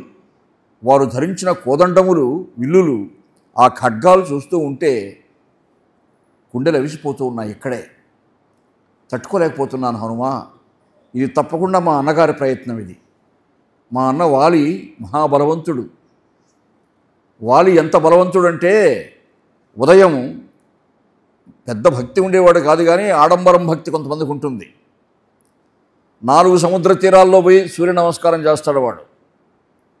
అదొక ప్రదర్శన. సముద్ర తీరాలు 4 తీరాలకు వెళ్ళి 4 దిక్కుల్లోనూ సూర్యభగవానుడు ఉపాసిస్తాడు. సముద్రాత్ పశ్చిమాత్ పూర్వం దక్షిణాత్ అపి చోత్తరం క్రామత్ యనుదినే సూర్యే వాలి యమగదక్లమ. అలా ఒకనాడు ఒక సముద్ర తీరంలో సూర్యభగవానుడికి ఏదో భక్తితో అర్ఘ్యాలు ఇస్తూ ఉంటే రావణుడు వెళ్ళాడు అక్కడికి. రావణ బ్రహ్మ బలవంతుడు కదా వాడు. నువ్వు చాలా బలవంతుడని చెప్పారు నాకు చాలామంది, నీతో యుద్ధం చేయాలన్నాడు. ఇప్పుడు నేను అనుష్ఠానంలో ఉన్నాను కదయ్యా, అనుష్ఠానం పూర్తయిన తర్వాత యుద్ధం చేద్దాం అన్నాడు వాలి. భయపడుతూ ఉన్నాడు ఈ వాలి. ఏదో విషదెప్పి తప్పించుకునే ప్రయత్నం చేస్తున్నాడని అట్టహాసం చేశాడు రావణ బ్రహ్మ. అప్పుడు వాలి ఏం చేశాడంటే సూర్య నమస్కారం పూర్తయిన వెంటనే వచ్చి వాడిని బాగా అదివాడట చేత్తో పట్టుకొని. 10 చేతులు 10 తలలు 20 చేతులతో చూపిస్తున్నాడు ఆకారం వాడు. అదే ఆకారాన్ని పట్టుకొని అదిమి అదిమి అదిమి ఒక చిన్న బొమ్మలాగా చేశాడట. బొమ్మలాగా చేసి ఒక సేవకుడిని పిలిచి, అప్పుడే అంగదుడు పుట్టాడు, వాడు ఉయ్యాలు ఊగుతున్నాడు బిడ్డ, ఆ ఉయ్యాల కట్టండి రా ఈ బొమ్మ అని చెప్పి పంపించాడు. అంత బలం ఉంది వాడికి. 4 సముద్రాల తీరాలు అయిపోయిన తర్వాత ఇంటికి వచ్చి వాడిని మళ్ళీ బాగా అడిగాడు, ఏ యుద్ధం చేస్తాం, ఆయుధంతో యుద్ధం చేద్దామా మళ్ళీ యుద్ధం చేద్దామంటే, మీ బలం నాకు తెలిసిపోయిందండి, మీరు నాకు స్నేహితుడుగా ఉండండి, ఆప్తుడుగా ఉంటాను మీకు నేను అన్నాడు. కొంతకాలం వాలి అంతఃపురంలో అతిథిగా ఉన్నాడు రావణుడు. వాళ్ళిద్దరు స్నేహితులే కాబట్టి ఏ బలవంతుడైనా ఆయనతో స్నేహం చేస్తాడు వాలితో. ఆయన ఎదిరించడు ఎవడో. వీళ్ళెవరో బలవంతులుగా ఉన్నారు, వీళ్ళు కూడా ఆయన స్నేహితులై ఉంటారు, నన్ను చంపేయమని పంపించుంటాడు మా అన్న వాళ్ళిద్దరిని, నా కోసం ఎతుకుతున్నట్టుంది వాళ్ళు అక్కడ. అది ఆయన భయం. హనుమంతుడు, మీరు ఏమి చూసినా ఎందుకండి అని కలవరపడతారు, ఏ పుట్టలో ఏ పావుందో ఎవరు చూశారని హనుమంతుని మనసులో ప్రప్రథమంగా ఊహ తళుక్కున మెరిసింది. ఆ ఇద్దరిలో ఎవరో ఒకడు రాముడు ఉండే అవకాశం ఉంది అని. నేను వెళ్ళి తెలుసుకొని వస్తాను, మీరుండండి నిశ్చింతగా అని బయలుదేరాడు హనుమంతుడు. ఆయనకు కూడా మనసులో ఎందుకైనా మంచిది, బలవంతులుగా కనిపిస్తున్నారు వాళ్ళు. కపిరూపం పరిత్యజ్య భిక్షురూపం తతో భజే హనుమాన్ మారుతాత్మజ శటబుద్ధితయా కపి. జాగ్రత్తగా జాగరూకుడై సమయస్ఫూర్తితో, ఆయన కూడా కామరూపధరుడు కాబట్టి హనుమంతుని రూపం వదిలేశాడు, వానరాకారాన్ని. ఒక భిక్షువు, ఇంటింటికి భిక్షాందేహి అంటారే, అటువంటి భిక్షు రూపం వేసుకున్నాడు. అది సామాన్య భిక్షు రూపాన్ని వేసుకున్నాడు. వేసుకొని రామలక్ష్మణుల దగ్గరికి వెళ్ళి వినీతవత్ ఉపాగమ్య హనుమాన్ శ్లక్షణయ సుమనోజ్ఞయ, చాలా వినయంగా వినీతవత్ ఉపాగమ్య రాఘవో ప్రణిపత్యచ, వాళ్ళకి నమస్కరించి, వాళ్ళ పాదాలకు నమస్కరించి మాట్లాడించాడు వాళ్ళని. స్వామి, మీ ఇద్దరిని చూస్తూ ఉంటే ఎంతో ముచ్చటేస్తూ ఉంది. రాజర్షి దేవ ప్రతిమౌ తాపసౌ సంస్కృతౌ వ్రతౌ దేశం కథమిమం ప్రాప్తౌ భవంతౌ వరవర్ణినౌ త్రాసయంతౌ మృగణాన్ అన్యాంశ వనచారిణ. మీరు ఏ దేశం నుంచి వస్తున్నారు స్వామి? మీరు ఏ దేశస్థులు? చూస్తే మీరు రాజర్షులుగా కనిపిస్తున్నారు, దైవాంశంభూతులుగా కనిపిస్తున్నారు. నిజం చెప్పాలంటే స్వామి, ఈ పరిసరాల్లో మిమ్మల్ని చూసి భయపడుతున్నారు స్వామి. అది కూడా చెప్పాడు. పంపాతీర రుహానురుక్షాన్ వీక్షమాణాన్ సమంతతః ఇమాం నదీం శుభజలాం శోభయంతౌ తరస్రః ధైర్యవంతౌ సువర్ణాభౌ కౌయువౌ చిరవాససౌ నిస్వసంతౌ వరభుజౌ పీడయంతాం ఇమా ప్రజా. శ్లోకాలు చెప్పాడంటే పైన పొగడతాడు, చివరి పాదంలో మాత్రం అందరూ భయపడిపోతున్నారు స్వామి అని చెప్తాడు వినయంగా. ఈ పంపా సరోవర తీర ప్రకృతి సౌందర్యాన్ని చూచి మురిసిపోతున్నటువంటి మీరు కూడా వనదేవతల, మీ శరీరాలు ప్రకాశిస్తూ ఉన్నాయి. ఒకరేమో నీలమేఘశ్యాముడు, ఒకరు బంగారు ఛాయతో ప్రకాశిస్తున్నారు. నిజం చెప్పాలంటే స్వామి, పీడయంతాం ఇమా ప్రజా, ఇక్కడ ప్రజలు ఎవరు కూడా మీ దృష్టిలో పడ్డానికి భయపడిపోతున్నారు స్వామి. నేనేదో భిక్షువును కాబట్టి, అన్నిటికీ తెగించిన వాడిని కాబట్టి వచ్చి మీకు కనిపిస్తున్నాను. దాన్ని ఎవరు ఏం చేసినా ఒకటే కదా, భిక్షం ఎత్తుకునేవాడికి ఏముంది? అది ఆడంబరం లేకుండా మాట్లాడిస్తున్నాడు. సింహ విప్రేక్షితౌ వీరౌ భుజబల పరాక్రమౌ చక్రచాప నిభే చాపే గృహీత్వా శత్రునాశనే శ్రీమంతౌ రూపసంపన్నౌ మహాబల పరాక్రమౌ హస్తి హస్తోపమ భుజౌ ద్యుతిమంతౌ నరషభౌ. ఎన్ని విశేషణాలు చూడండి, అంత గొప్పగా ఉన్నారు మీరు. వీరసింహంలాగా కనిపిస్తున్నారు. వీరాగ్రేసరుల్లో మీరు సింహం లాంటి వాళ్ళు అలా కనిపిస్తున్నారు. మీ భుజబలం సామాన్యమైనటువంటిది కాదు. మీ ఆపాదమస్తకం, మీ యొక్క శరీరాలు చూస్తూ ఉంటే అయతాశ్చ సూరుశ్చాశ్చ బాహవ పరిహోపమ, మీ అంగాంగములన్నీ కూడా పటిష్ట సౌష్ఠవంతో కూడి గొప్ప శక్తియుక్తులు కలిగి ఆపాదమస్తకం మిమ్మల్ని అలంకరించాలి సువర్ణంతో, ఆభరణాలతో. కానీ ఏ ఆభరణాలు లేవే. కిమర్థం నవిభూషిత సర్వభూషణ భూషార్హ, మీరు అన్ని భూషణాలకు అర్హులు. కానీ కిమర్థం నవిభూషిత, ఒక్క ఆభరణం కూడా లేదే మీ శరీరం పైన. నారచీరలు ధరించున్నారే. పైగా మహాప్రమాణౌ విపులౌ తప్తహాటక భూషణౌ ఖడ్గావేతే భుజం నిర్ముక్త భుజగానివా ఖడ్గావేతే విరాజేతే. మీరు ధరించిన ఖడ్గములు మీ వరలో వేలాడుతూ ఉంటే భయంకర సర్పాలని అలా వేలాడి తీసుకున్నారు అన్నట్టుంది. అంత పెద్ద పెద్ద ఖడ్గాలు ఎవరు ధరించగలరు? ఇంత ఖడ్గాలు ధరించి మీరు మహర్షుల వేషంలో ఉన్నారే, ఆశ్చర్యంగా ఉంది నాకు. ఓహో యోగ్యావహం మన్యే రక్షితుం పృథివీం ఇమాం ససాగర వనాం కృష్ణం వింధ్యమేరు విభూషితాం. వింధ్య, మేరు వంటి సప్తకుల పర్వతాలతో సహా, సప్త సముద్రాలతో సహా ఈ సమస్త భూమండలాన్ని శాసించి పాలించగలిగినటువంటి పరాక్రమోపేతులుగా మీరు నాకు కనిపిస్తున్నారు స్వామి. కానీ ఇంత నిరాడంబరంగా ఈ సరోవరంలో తిరుగుతున్నారు ఏమిటి? అని సుదీర్ఘంగా పలకరించాడండి. రాముడు ప్రశాంతంగా ఆయన మాటలు వింటున్నాడు. లక్ష్మణునితో చెప్పాడట, లక్ష్మణ, ఈ వచ్చిన కొత్త వ్యక్తి ఎవరో కానీ ఆయన మాట్లాడడం చాలా అందంగా ఉందయ్యా. భగవంతుడు కదండి ఆయన. ఎదుటి వాళ్ళలో ఉండే ప్రజ్ఞను గుర్తించడంలో సహృదయత. వీడోడో వాగుతున్నాడు లేడు అనుకోకుండా, నాన్ ఋగ్వేద వినీతస్య నా యజుర్వేదధారిణ నా సమవేద విదుషో శక్యమేవం ప్రభాషితం. వేదవేదాంగ పారంగతుడైనటువంటి వ్యక్తి తప్ప ఇలా మాట్లాడలేడండి. ఈయనెవరో వేదవేదాంగ పారంగతుడే, అందులో సందేహం లేదు. పైగా ఆయన మాట్లాడుతూ ఉంటే నూనం వ్యాకరణం కృష్ణం అనేన బహుధాశ్రుత బహువ్యాహరత అనేన నకించిత్ అపశబ్దితం. ఆయన మాట్లాడుతూ ఉంటే ఇంకా విందామా విందామా అనిపిస్తూ ఉంది. ఇంతసేపు మాట్లాడాడు కదా, వ్యాకరణ దృష్టితో చూస్తే ఒక్క అపశబ్దం కనపడడం లేదు. వ్యాకరణ శాస్త్రం చదువుకున్నవాడికి అలాగే మాట్లాడతాడు. ఆయన నవవ్యాకరణాలు చదువుకున్నాడు కదా, ఆయనకి అపశబ్దం ఎందుకు వస్తుంది? పైగా ఆయన చెప్పదలుచుకున్న విషయాన్ని అవిస్తరం, అసందిగ్ధం, అవిలంబితం, అవ్యధం ఉచ్చారయతి కళ్యాణి వాచం హృదయహర్షిణి. ప్రతి శబ్దము ఆయన ఉచ్చరించే తీరు చూస్తూ ఉంటే ఎంత ముగ్ధ మనోహరంగా ఉచ్చరిస్తున్నాడు. శబ్దాన్ని ఉచ్చరించడంలో ఎంత స్పష్టత. మనకి ఎటువంటి సందేహం లేదు, ఆయన ఏం మాట్లాడుతున్నాడో బాగా తెలుస్తూ ఉంది. ఉరస్థం కంఠగం వాక్యం వర్తతే మధ్యమస్వరం. ఆయన మాట్లాడుతూ ఉంటే ఎవరితో తాను మాట్లాడుతున్నాడో వాళ్ళకి వినిపించేంత స్వరంలో మాట్లాడితే చాలు, అంతకంటే ఎక్కువగా మాట్లాడాల్సిన పని లేదు. మనం ఎక్కడన్నా ఒక బస్సులో కూర్చుంటాం, వెనకాయన ఒక ఆయన మాట్లాడుతుంటే వినిపిస్తుంది మనకు బాగా. వాడిని పక్క ఆయనతో మాట్లాడుతుంటాడు అంటే అది ఎంత గొప్ప సంస్కారం. అది మెచ్చుకుంటున్నాడు రాముడు. అంటూ ఒక మాట అన్నాడు లక్ష్మణునితో, లక్ష్మణ, ఈయన చూస్తూ ఉంటే నాకు అర్థం కాని అంశం ఒక్కటే కనిపిస్తూ ఉంది. భిక్షువుగా ఉన్నాడు ఈయన, భిక్షమెత్తుకొని జీవించేవాడుగా ఉన్నాడు. మెడలో దగదగా మెరిసిపోతూ ఉంది ఆ హారము. ఎవడైనా మంచి హారం వేసుకొని భిక్షాన్ని పోతాడా? పిచ్చివాడా ఏమిరా వీడు అనుకుంటారు కదా. అదొకటే నాకు అర్థం కాలేదు దీనిలో అన్నాడట. హనుమంతునికి వినిపించింది.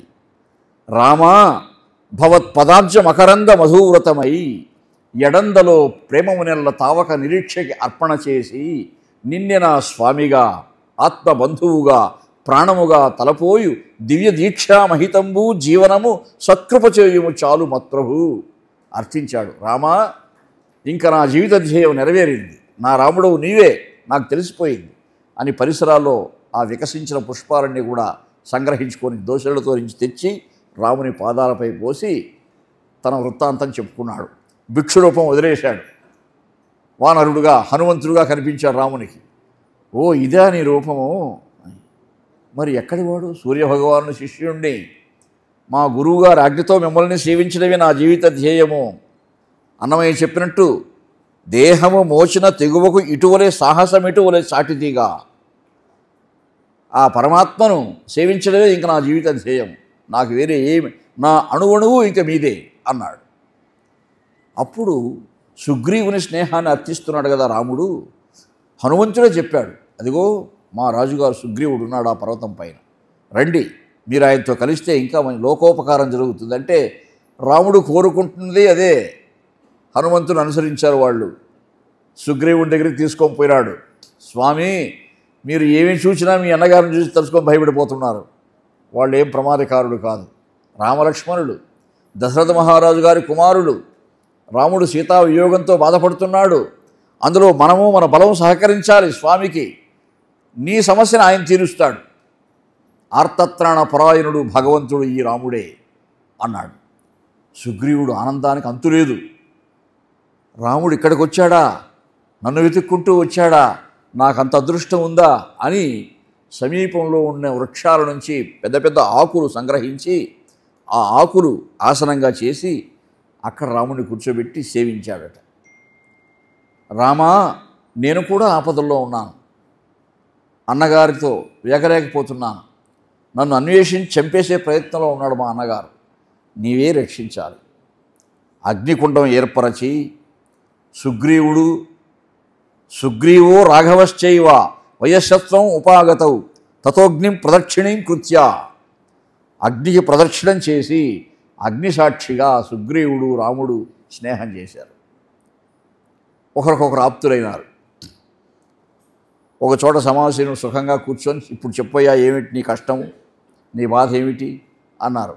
నా బాధ చెప్పుకోవడానికి ముందు ఇటీవలే ఒక స్త్రీ ఎవరో ఆకాశంలో వెళుతూ ఒక నగల మూట జారవిడిచింది, దాచాను, చూపించాడు రామునికి ఆ నగలని. అవి సీతాదేవి నగలే. ఆ నగలు చూస్తూనే రాముని కన్నుల్లోంచి ధారలు కారుతున్నాయట. కనుగ్రుడ్డుల్ నవ వార్షికాబ్ధ పటలీ గండూషిత స్ఫూర్తి. నీళ్ళు వచ్చేస్తూ ఉన్నాయి, తట్టుకోలేకపోతున్నాడు రాముడు. లక్ష్మణ చూడవయ్యా, మీ వదిన గారి నగలివి అని ఆయన గుర్తించగలుగుతున్నాడు. ఆ కన్నీరు వచ్చేస్తుంటే ఏ నగ ఏమిటో, అవి ఏ నూపురములో, ఆభరణములో, కంఠాభరణములో అర్థం కాలేదు. నువ్వు చూడవయ్యా, ఒకసారి చెప్పు నాకు అన్నాడు. లక్ష్మణుడు చూసి, అన్నా నాహం జానామి కేయూరే. అమ్మవారు ధరించే హారాల గురించి నాకు తెలియదు. నాహం జానామి కుండలే. అమ్మవారు ధరించే ఆ కర్ణాభరణాల గురించి నాకు తెలియదు. నూపురేత్ అభిజానామి. అమ్మవారు ధరించే పాదనూపురాలు మాత్రం నేను గుర్తించగలను. నిత్యం పాదాభివందనం. అమ్మవారికి నిత్యం నేను పాదాభివందనం చేస్తాను కాబట్టి అప్పుడు ఆమె ధరించే పాదనూపురం ఎలా ఉందో ఇదే అది. మిగిలిన ఆభరణాలు నేను గుర్తించే స్థితిలో లేను అన్నాడు. ఆయన భక్తి అలాంటిది. అప్పుడు సుగ్రీవుడే, అయ్యో ఎందుకు ప్రభువుకి ఆభరణాలు చూపించి ఆయన ఏడుస్తున్నాడే అని, స్వామి నా సాయశక్తులా నేను మీకు అంకితం అవుతాను అమ్మవారిని అన్వేషించడంలో, మీరు సేదతీరండి. మళ్ళీ స్వాస్థ్యం వహించాడు రాముడు. సరే ఇప్పుడు నీ కష్టమేమిటో చెప్పు అన్నాడు. వాలి కిష్కింధా సామ్రాజ్యానికి వాలి సుగ్రీవుడు అన్నదమ్ముడు. వాలి తండ్రి తరువాత ఆ సామ్రాజ్యానికి వాలి చక్రవర్తి అయినాడు, పెద్ద కుమారుడు కాబట్టి. సంప్రదాయమే, అది మంచిదే.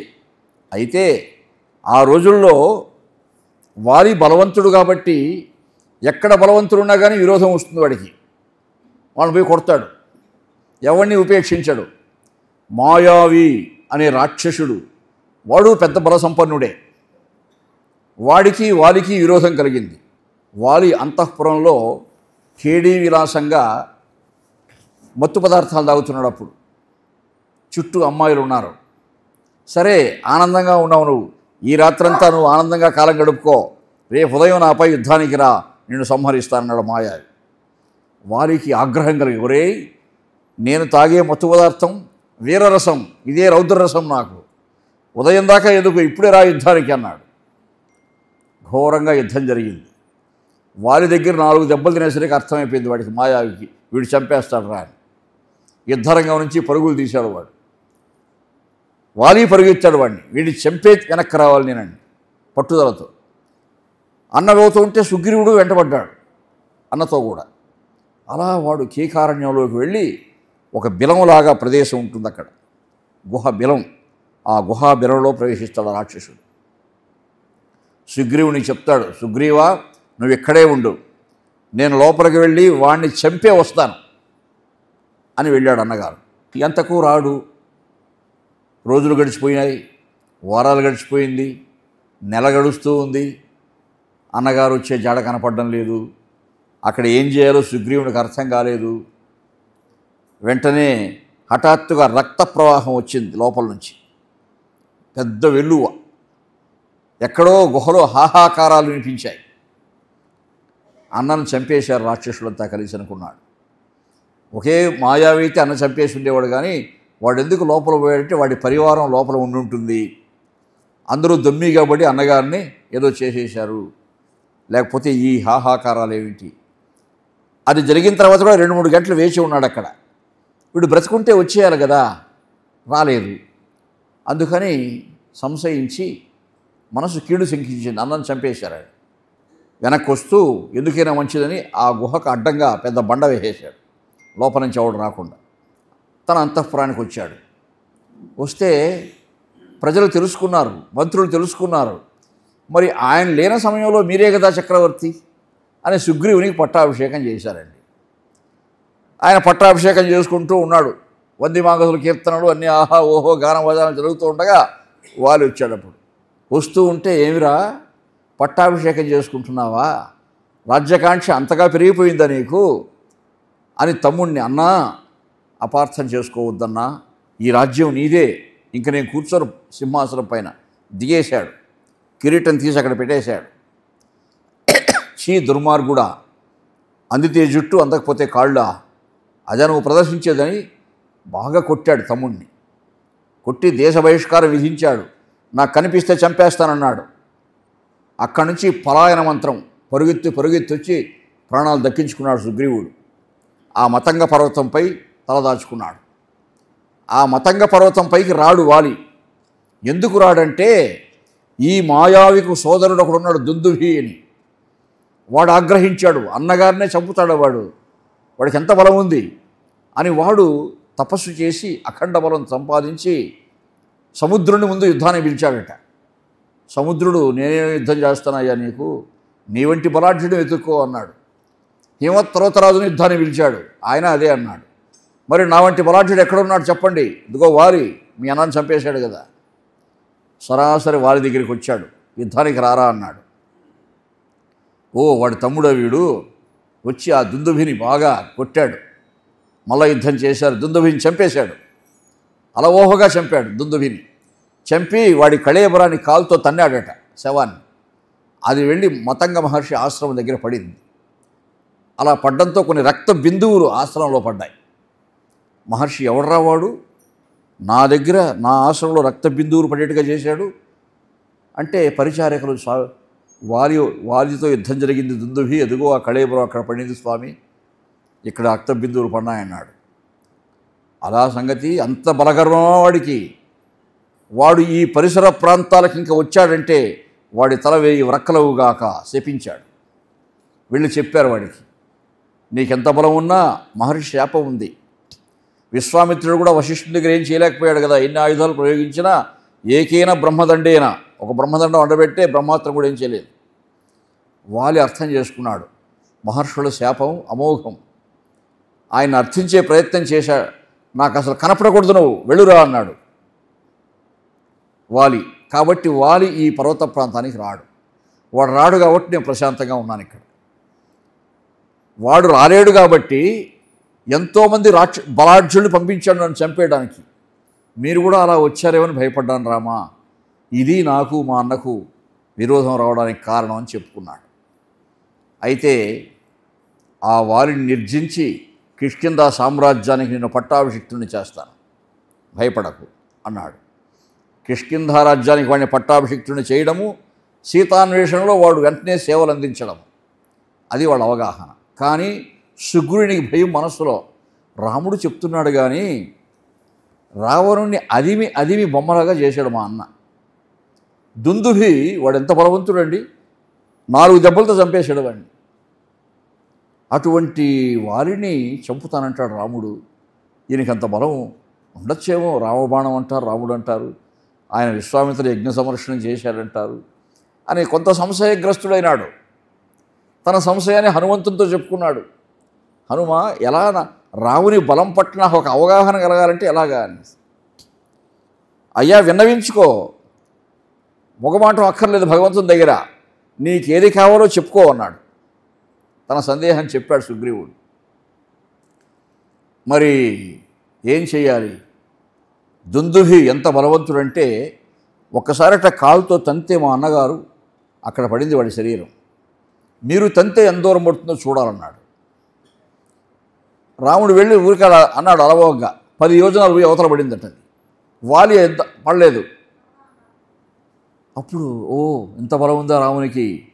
కానీ మళ్ళీ సందేహం, ఎందుకంటే దుందుభిని చంపినప్పుడు మా అన్నగారు వాడి శరీరం పరిపుష్టంగా ఉంది రక్తపుష్టితో, ఇప్పుడు ఎండిపోయిన కళేబరం కదా, దీన్ని ఎందరోనా తన్నేయచ్చు, ఏముంది అని మళ్ళీ సందేహం వచ్చింది.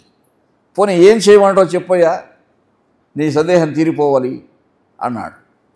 మా అన్నగారు వ్యాయామం చేయడానికి ఉదయం 7 సాలవృక్షములు ఉన్నాయి అక్కడ, పెద్ద చెట్లు.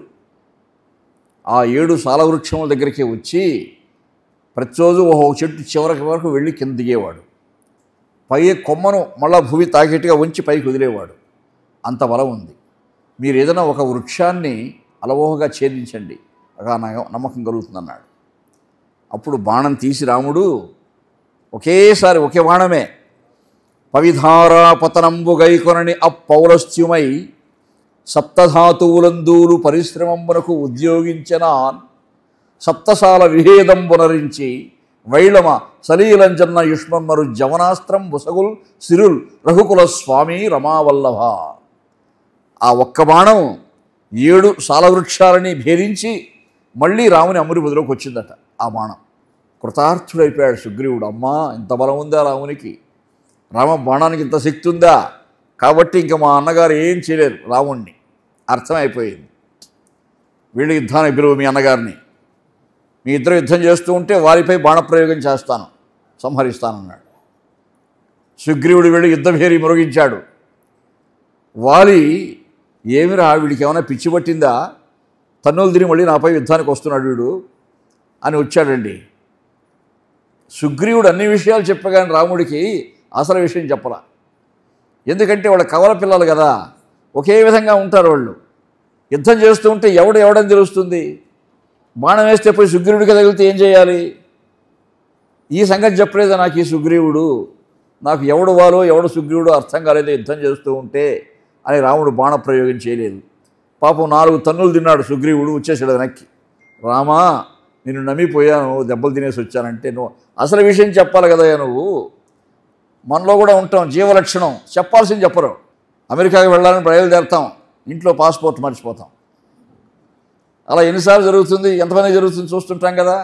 అది జీవలక్షణం. అది పాపం సుగ్రీవుడు కూడా ముందు చెప్పలా రామునికి. ఇప్పుడు చెప్పాడు, చూసావు కదా రామ, ఒకే విధంగా ఉంటాం మేము అని. గజపుష్పి మాల, ఆ గజపుష్పి మాల తీసుకొచ్చి సుగ్రీవుని అలంకరించారు. వాలికి అటువంటిది ఏమీ లేదు, వాడికి ఒక బలం ఉంది. ఎదురుగా ఎవరన్నా యుద్ధరంగానికి వచ్చి నిలిచాడంటే అందులో సగం బలం వాడికి వస్తుంది. వాడికి ఒక వరప్రసాదం అది. అందుకే రాముడు ఎదురుగా నిలుచుకొని యుద్ధం చేశాడంటే ఈ రాముడిలో బలం కూడా సగం పోతుంది వాడికి. ముందే వాడు బలాఢ్యుడు కాబట్టి రాముడు ఎదురుగా పోవడం. మళ్ళీ రెండోసారి వెళ్తాడు సుగ్రీవుడు యుద్ధానికి, గజపుష్పి మాల వేసుకొని యుద్ధభేరి మ్రోగిస్తాడు. వాలి వీడు నిజంగానే పిచ్చి పట్టిందిరా వీడికి, ఈ పిచ్చితో వీడు మాటి మాటికి వస్తూనే ఉంటాడు ఇంకా ఇలాగా, కాబట్టి ఈరోజు వీడిని చంపేయాల్సిందే బయలుదేరాడు. తార వాలి దౌర్జన్యం ఏమిటంటే సుగ్రీవుడిని బహిష్కరించినప్పుడు ఆయన భార్యను కూడా ఆయనతో పంపించేయాలి కదా. రుమ బాగా అందంగా ఉంది, రుమ రాదురా, ఆమె నాకు రెండో భార్య అన్నాడు. పెద్ద భార్య తార, దౌర్జన్యం. తార చెప్పింది వచ్చి, స్వామి మొన్ననే ఓడిపోయి మీ తమ్ముడు వెళ్ళాడు మళ్ళా వచ్చాడంటే ఏదో మర్మం ఉంది ఇందులో. రామలక్ష్మణులు పరిసరాల్లో తిరుగుతున్నారట, బహుశా మీ తమ్ముడు వాళ్ళని ఆశ్రయించాడేమో, నాకు సందేహంగా ఉంది, నా మాట వినండి, హఠాత్తుగా యుద్ధానికి పోవద్దు, అన్నీ సమీక్షించుకొని పోతే మంచిది అని చెప్పింది తార.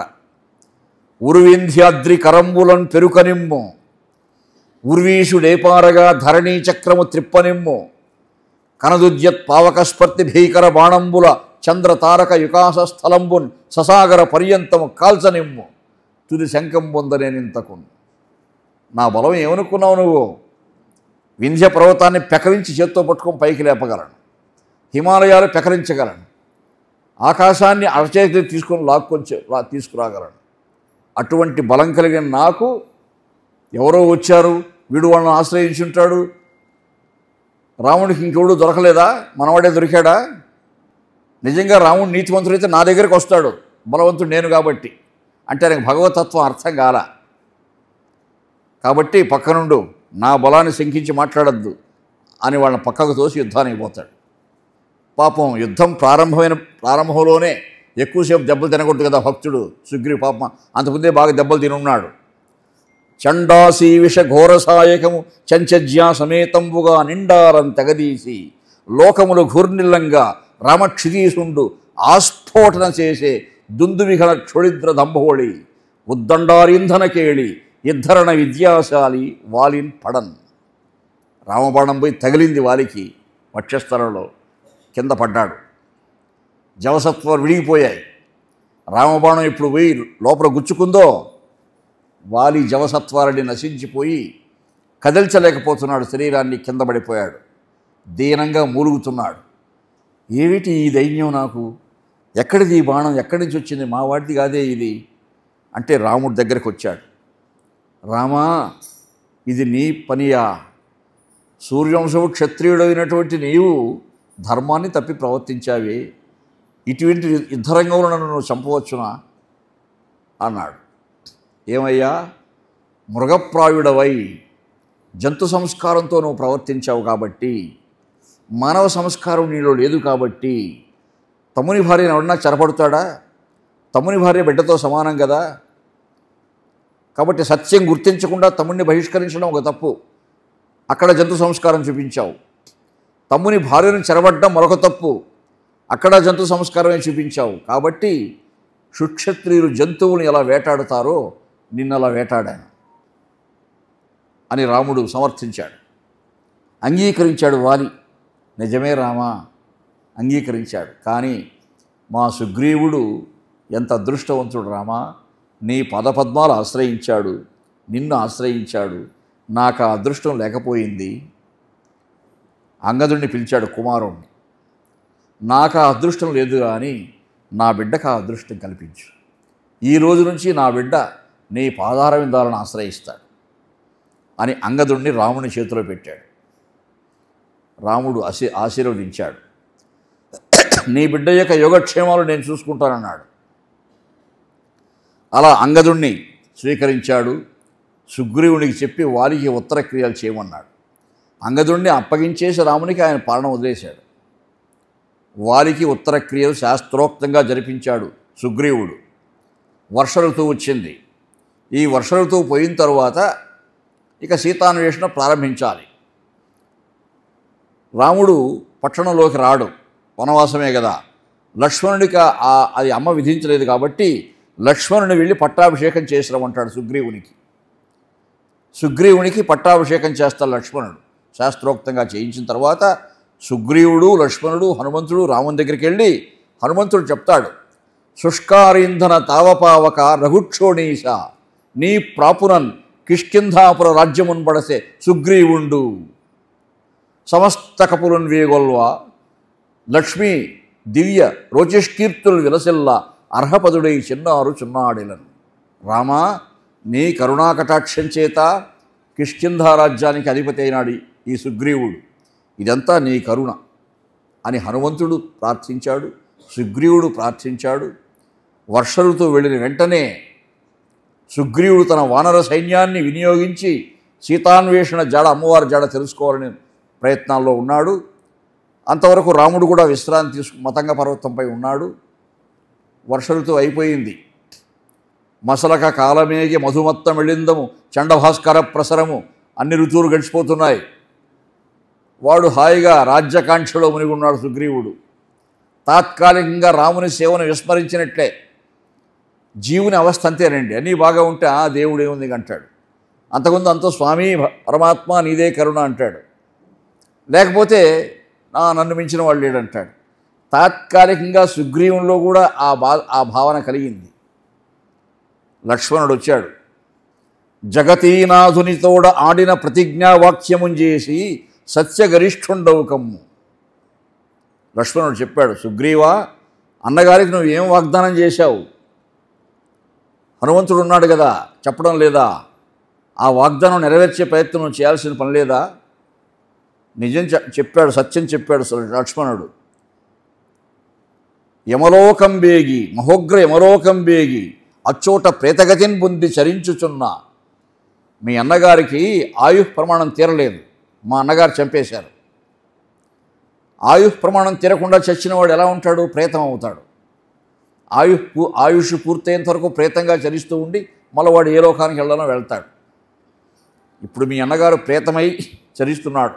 నువ్వు ఒకసారి చూస్తావా ప్రేతమై ఉండే మీ అన్నగారిని? వాగ్దానం గుర్తించుకుంటావా అన్నాడు.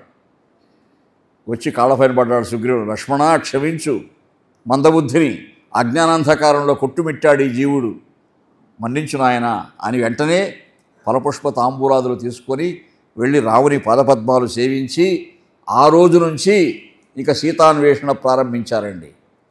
సుషేనుడు అనేవాడిని ఒక దిక్కుకు పంపించాడు. 4 దిక్కులకు 4 వానర వీరుల యొక్క ఆధ్వర్యంలో అమ్మవారిని వెతకడానికి పంపించారు. దక్షిణ దిక్కుకు జాంబవంతుని యొక్క నాయకత్వంలో కొంతమంది పరివారాన్ని పెట్టాడు. అందులో హనుమంతుడు ఉన్నాడు. కాబట్టి మిగిలిన దిక్కులకు వెళ్ళినంతా తొందరగా తిరిగి వచ్చేశారు. శీఘ్రుడు విధించాడు గడువు, 1 మాసంలో తీసుకొని రావాలి వార్తని. మేమంతా చూసామండి, ఎక్కడ కనపడలేదు అమ్మవారిని, వచ్చేసారు వాళ్ళు. వీళ్ళు మాత్రం తిరుగుతూనే ఉన్నారు. దక్షిణ దిక్కు పోయిన వాళ్ళు ఇంకా తిరుగుతూనే ఉన్నారు. అర్థం కాలేదు. నదులు గాలించారు, గుహలు గాలించారు, అరణ్యాలు గాలించారు, సముద్రాలు గాలించారు. ఎక్కడ అమ్మవారి జాడ ఎక్కడా కనపడలేదు. ఎక్కడో కీకారణ్యంలో జిక్కి వెతుకుతూ ఉన్నారు. ఒక పెద్ద బిలం కనిపించింది వీళ్ళకి. ఆ బిల మార్గం గుండా లోపల వెళ్ళారు. రావణ బ్రహ్మ అక్కడ ఏమైనా దాచాడా అమ్మవారిని. అక్కడ ఒక దివ్య స్త్రీ కనిపించింది.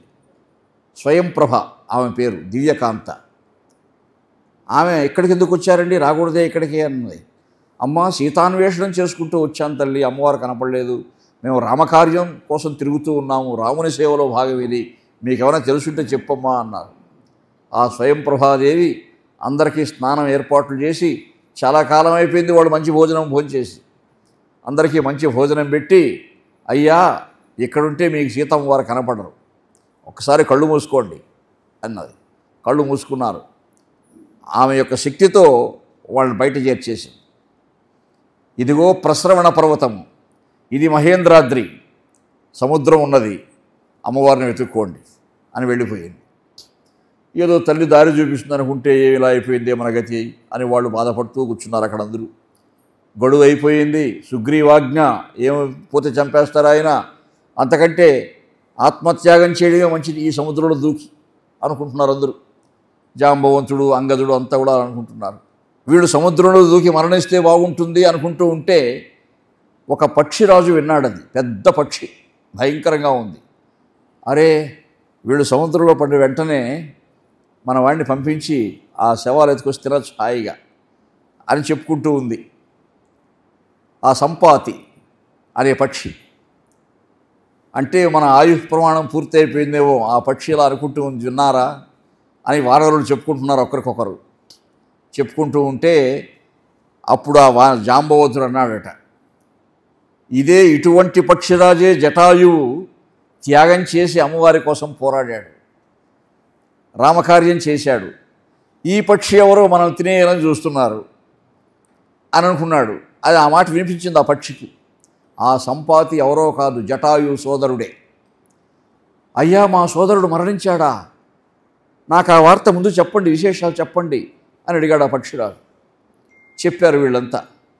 అప్పుడు ఆ సంపాతి యొక్క కుమారుడు ఉన్నాడు ఒకడు, వాడు ఆహారం తెచ్చిపెడుతుంటాడు. ఇతని రెక్కలు కాలిపోయాయి. ఈ సంపాతి రెక్కలు ఎందుకు కాలిపోయాయంటే, ఒకానొక సమయంలో జటాయువు ఈయన బాగా ఒక పంతం వేసుకున్నారట, ఎంత దూరం మనం పైకి ఎగరగలమో చూడాలని. అలా ఇద్దరు పంతంతో ఎగిరారు. ఎగిరితే ఈయన రెక్కలు కాలిపోయింది, సూర్యమండలం ఆ వేడి తట్టుకోలేక. ఆ వేడి ముందే గ్రహించి జటాయువు ఎక్కడో పడ్డాడు దండకారణ్యంలో, ఈయన ఇక్కడే ఉన్నాడు. అప్పటి నుంచి ఈయన పైకి లేలేడు. ఆయన కుమారుడు ఆహారం తెచ్చిపెడుతున్నాడు. అయ్యా, మా కుమారుడు ఆహారం కోసం వెళ్ళినప్పుడు ఒకరోజు గగన మార్గంలో రావణ బ్రహ్మ తీసుకుపోతున్నాడు అమ్మవారిని. అది చూశాడు మా బిడ్డ, నాకు చెప్పాడు. లంకానగరం ఈ సముద్రానికి అవతల ఉన్నది, అక్కడ ఉంటుంది అమ్మవారు.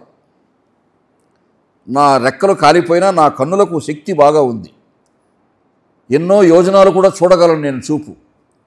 నాకు ఆ నగరం ఇక్కడ కనిపిస్తూ ఉంది, మీరెవరైనా అక్కడికి పోగలిగితే తప్పకుండా మీకు అమ్మవారు కనిపిస్తారు అని చెప్పేశాడు ఆయన. అప్పుడు ఒక జాడ తెలిసింది చూచాయగా. మహేంద్రగిరి పర్వతం పైన అందరూ ఆసీనులైనారు. మరి ఎవరు వెళ్ళగలరు? ఈ శతాధిక విస్తీర్ణ మహాసాగరాన్ని లంఘించి అక్కడికి వెళ్ళి ఆ జాడ తెలుసుకొని ఎవడు రాగలడు? చూస్తూ ఉన్నారు. జాంబవంతుడు ఒక్కొక్క వానరుడు బలమే అంచనా వేసుకుంటున్నాడు. వీడు 50 యోజనాలు పోగలడు, వీడు 10 యోజనాలు, వాడు 20 యోజనాలు. అంగదుడు పోయి రాగలడు, అంత బలం ఉంది వాడికి. కానీ వాడు యువరాజు, యువరాజుకు మనం పని పురమాయించేంత పెద్దవాళ్ళం కాదు కదా, బాగుండదు కదా. హనుమంతుడు ఎక్కడో కూర్చున్నాడు శిలాఫలకం పైన. ఎవరో చెప్తే తప్ప ఆయన బలం అనేది తెలియదు కదండి, అది కదా ఆయన లక్షణము. ఆయన కూడా దిగాలుగా కూర్చొని చూస్తూ ఉన్నాడు. జాంబవంతుడికి అర్థమైపోయింది ఈ కార్యము హనుమంతుడు చెయ్యగలడు అని. హనుమంతుని దగ్గరికి వెళ్ళాడు, హనుమాన్ భుజం తట్టాడు, నమస్కారం పెట్టాడు హనుమంతుడు. ఆయన బలం ఆయనకి తెలియాలి కదా, బిరుదావుడు చదవాలి. త్రాత కేసరిపుత్ర ఆర్యనుత వృత్త వీర చూడామణి జ్ఞాతులు సంతసమంద సాగర తితీర్షం పోయి రావయ్య అజ్ఞాతోదాత్త మహామతి. అజ్ఞాత ఉదాత్త మహామతి, ఆయన బలం ఆయనకే తెలియదు, అజ్ఞాతంగా ఉంది. మంగళ రూప దీప హరి మర్కట మర్కట పంచవక్త్ర ఖట్వాంగ సురాశికేట కుధరమృత కుంభ శృణి ప్రదీపితోత్తుంగ కరంబుజాత నవతోయదమూర్తి త్రిపంచనేత్ర సర్పాంగద కంఠహార కరుణాంబుధి అసురావళి మర్దనబాహు మారుతి. బిరుదావళి చదువుతూ ఉన్నాడు. ఇవన్నీ ఆయన బిరుదులు, ఆయన బలాన్ని సూచించే శబ్దాలు ఇవన్నీ. ఒక్కొక్క పలుక్కి లేస్తున్నాడంట హనుమ, పెరుగుతున్నాడు ఆయన. ప్రాసంగ్యోత్త కకుభుజావనత, ఆయన భుజాలు దిక్కులకు లేస్తూ ఉన్నాయి. అన్నమయ్య వర్ణిస్తాడు, పెరిగినాడు చూడరో పెద్ద హనుమంతుడు పరగి నానా విద్యల బలవంతుడు అంటాడు. అలాగా ప్రాసంగ్యోత్త కకుభుజావనత సర్వజ్ఞ సమీచీన బాహా సంపాదిత రామకార్య దితిసూహ నిత్యతృప్త స్వతంత్ర సింహానన క్రోడవక్త్ర తురగాస్య అగ్నిగర్భ మహాత్మ సర్వగ్రహ భీ నివారణ. ఏ గ్రహము భయం ఉండదు ఆయన అనుగ్రహిస్తే మనకి. సూర్యభగవాను దగ్గర నవవ్యాకరణాలు అభ్యసించి రత్నహారం అలంకరించుకొని వస్తున్నాడట. శని భగవాన్ ఎదురయ్యాడు ఆయనకి.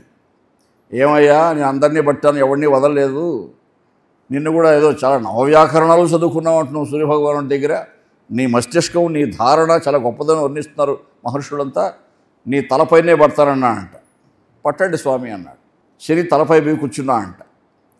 అప్పటికే సూర్యభగవానుడు అనుగ్రహించినటువంటి మంత్రోపదేశం చేస్తున్నాడు కదా, రామ రామ, ఆ రామునికి సేవ చేయాలి. ఆ రామమంత్రాన్ని అనుసంధానం చేస్తూ గానం చేసి ఒక పర్వతాన్ని పెకలించి శనిపైన పెట్టాడు. పెడితే మొయ్యలేక ఒరే దించేరేనైనా కొండ వెళ్ళిపోతానన్నా అంట. అదేవిడు స్వామి నిండు మోస్తుందని నీ కొండ మోస్తున్నాను కదా, కాసేపు కూర్చోండి వచ్చారు కదా అన్నంట. వద్దు తండ్రి, నీ సంగతి తెలియకుండా వచ్చాను నేను, నన్ను వదిలిపెట్టి స్వామి వెళ్ళిపోతాను.